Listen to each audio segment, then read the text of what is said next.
Unity Water is proud to sponsor this podcast series because we believe great news, great solutions and great outcomes deserve to be shared. See what we're all about at unitywater.com. You're listening to the Australian Water Association's podcast series. I'm Hazel Flynn, and with me now is Wayne Middleton, Manager of Water Supply Planning for Seqwater, to talk about the pressing and important issue of water security planning for South East Queensland. Welcome, Wayne. Morning, Hazel. So water security, it's both a requirement under the law and also an obligation to your consumers, isn't it? Absolutely. In the Water Act in Queensland here, Seqwater as the bulk water authority is required and responsible for the long-term water security planning.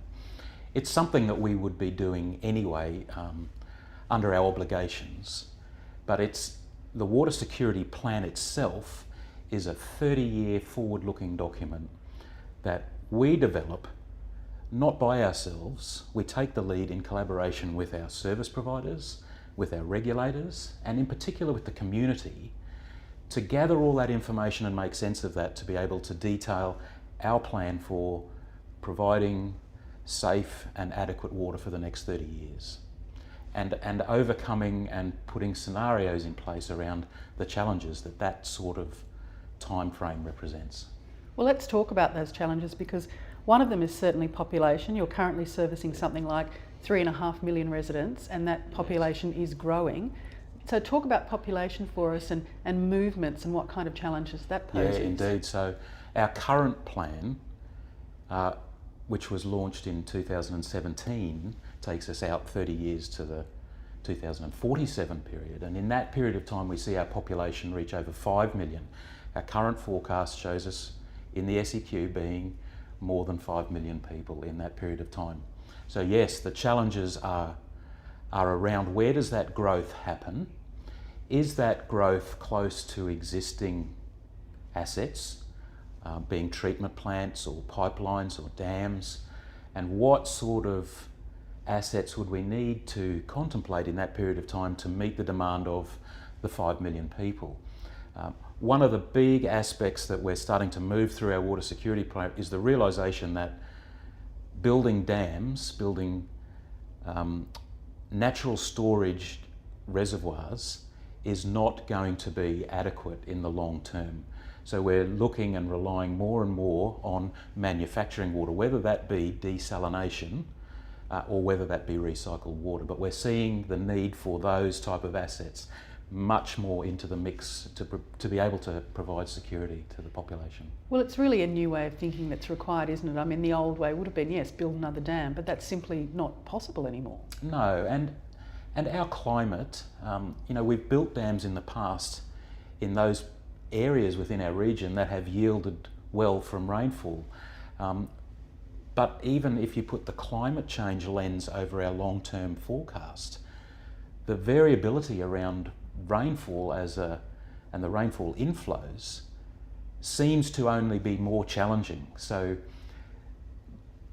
building assets that are more climate resilient makes sense when you put that challenge of climate change also into the mix. So there are many elements to take into account, many Yes. different forecasting tools to Yes. use, all sorts of expertise to call on. How do you go about doing that, calling on that multidisciplinary approach? Let's talk about that first of all, and then Yes. how you get your community involved. Yeah, so clearly a big part of our planning involves our service providers. So we provide bulk water, we store, manufacture, transfer, treat bulk water to our partners, our service providers. So there's 5 service providers in South East Queensland. So we have to take them on the journey. We rely on them to help us plan. They know what their demands are, what their growth is, what livability, future water demands in their communities means. So we have to take that information into our planning. This next water security program, we're actually starting that now because the next one's due in 2022. We're working with them around what common key drivers of change do we see together?